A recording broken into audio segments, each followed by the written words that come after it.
Take it from me, a billionaire with Paganis and Bugattis and Yescos and penthouses in the sky and a private jet. The second you have everything you want, you're going to want something else. One of the saddest days is when you realize you have everything you want and you lose that one day I hope to have. That's actually a fantastic feeling. That one day I hope to have, if I save up, maybe one day I'll get. The feeling that you have right now, you need to enjoy it. Don't be mad that you don't have what you want, because once you have everything you want and you're sitting there with millions and millions and millions of dollars and there's nothing to buy, nothing excites you, you don't want to go shopping, you don't want to dream, all of it's done. You have everything, it's boring. Once that happens, you miss the days where you'd sit and go, man, if I save up, I can get that BMW or that $2 million watch. Wow, that's life-changing for me. Once you have everything, then you sit around with all your money and you think, there's nothing to buy now but power.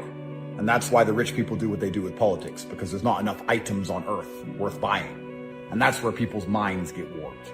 That's where the bad things begin to happen. But if you're at home right now and you have a dream, car, a house, retiring your mother, a holiday, whatever it is, if you have a dream, enjoy the dream. Because the second that you have everything you've dreamt of, you're going to want something else. And even worse, once you've completed that cycle enough times, you're not going to want anything at all, and you're going to miss the days that you sat around like you're sitting right now wanting stuff.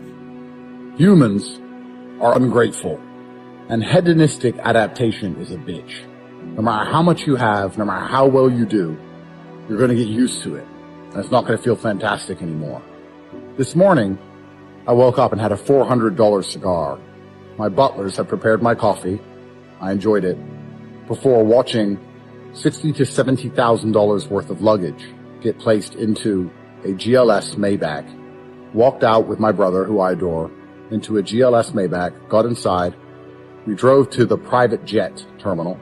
I got on a private plane, then landed in Dubai, where my second security team was waiting for me with branded Tate Escalades, walked straight through passport control because I have a golden visa, drove to see my two beautiful daughters, spent some time with each of them, living in a $15 million house, before going with my security team to my $14 million apartment to enjoy another $400 cigar. And now the day's almost over, and Tristan just said to me, this just all feels normal. Nobody gets to do this. Nobody gets to get escorted around by security teams and have all these expensive cars which are branded and all these different between 10 to 40 to $50 million properties that you can stay in. And everywhere you go, people say, Andrew Tate, wow, and shake your hand and know who you are. This all just feels completely normal. 10 years ago, we were absolute nobodies, and now this life is completely normal to us.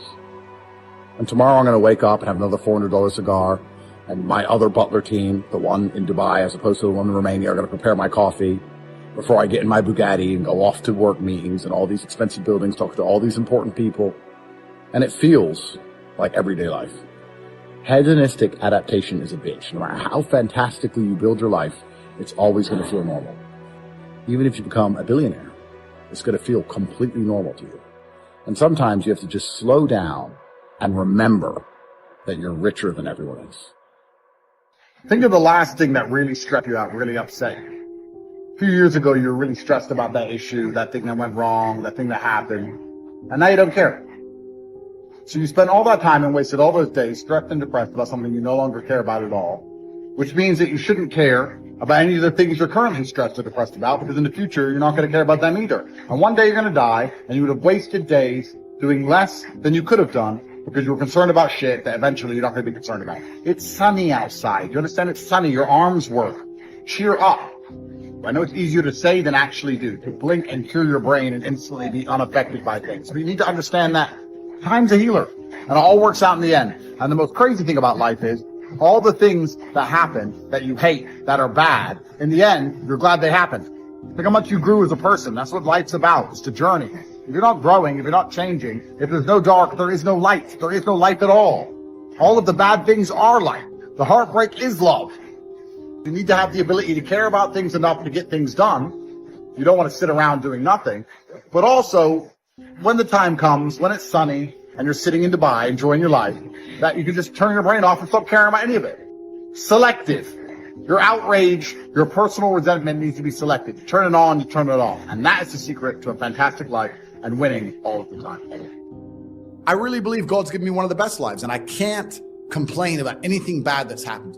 I'm truly thankful for all of it. Thank you, God, for that difficult time. I think if a couple bad things happen to you, you should be intelligent enough to realize that eventually you're going to get over it and you're going to learn an important lesson. It's going to change you in the correct direction. And Allah's the best of planners, and He knows what you need to learn. There's no easy way to learn a lesson. You have to learn the hard way. So God gives us lessons via difficulty. Because if I told you, if I just said, hey, this is how the world works, you go, yeah. But when I show you, when you feel it, you have to feel it to believe it. So God will give you a difficult time so you learn your lessons. And the lessons are very important for you to be the person who you need to be in this life.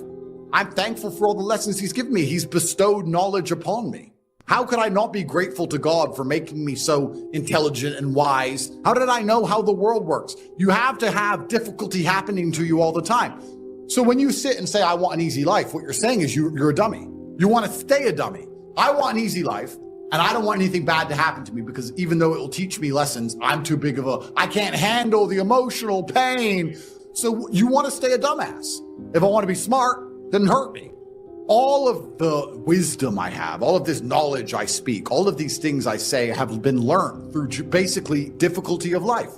All of my lessons have been bad things, bad events, bad situations, pain, suffering, anger. All of these horrible emotions are how I've learned everything. So I thank God for giving them to me. And anyone who wants an easy life wants to stay a dummy. What do you learn if you just get money, you sleep with some girls, you go to some restaurants? What do you learn about anything?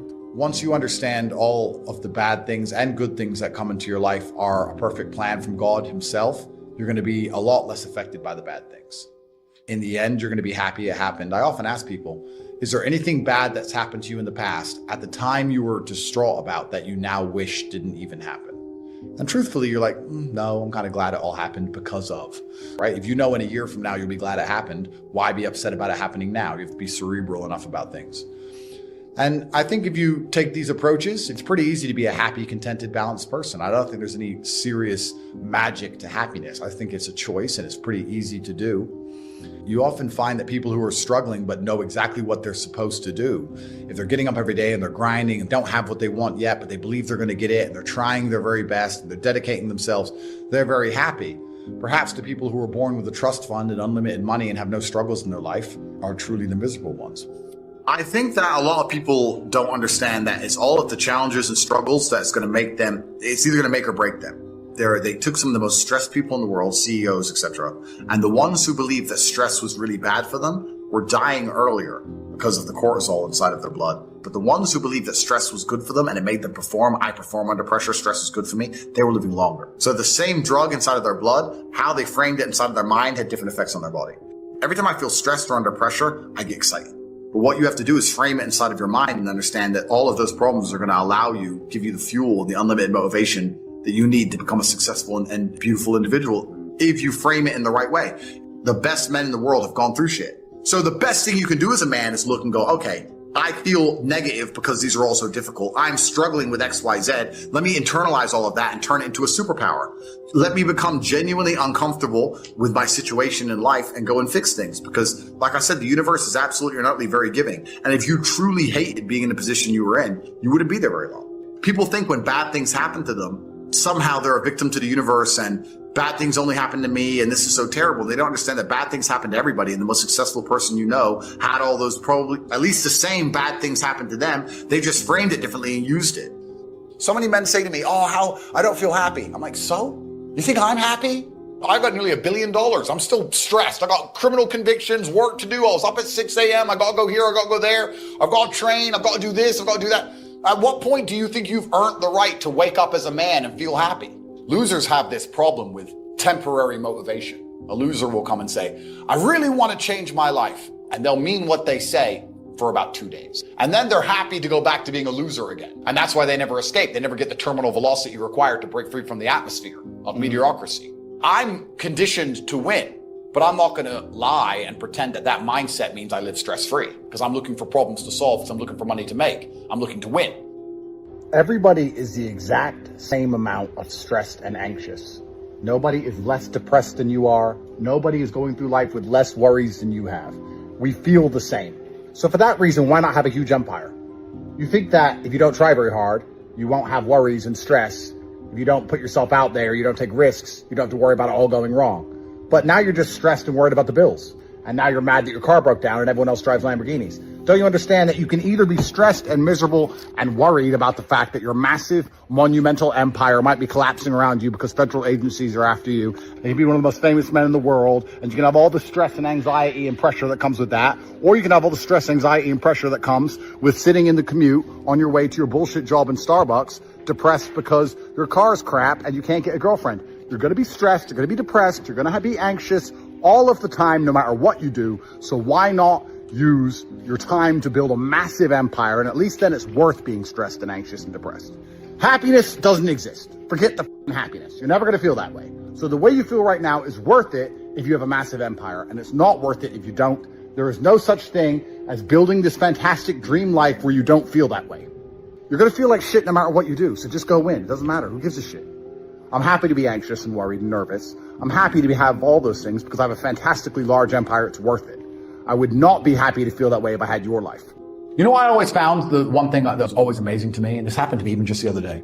I'll be driving one of my 59 supercars, and it's raining, and it's dark, and I see people at a bus stop, and I'm at the traffic light. I'm like, it's freezing, and it's nighttime, and you can't afford an Uber. If that won't motivate you, I don't know what will.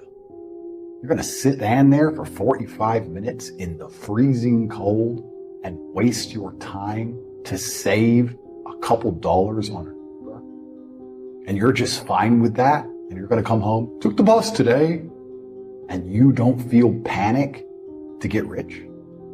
Born to lose. Born to lose.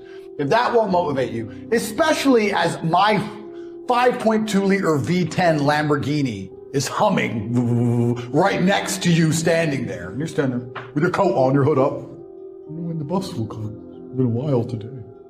Born to lose. I'm about to tell you exactly why you are guaranteed to win if you are watching this video. Because you are trying to improve your life. You're trying to make something of yourself. Most people don't even try. And that is why anybody who tries is absolutely guaranteed to win, because most people aren't trying at all.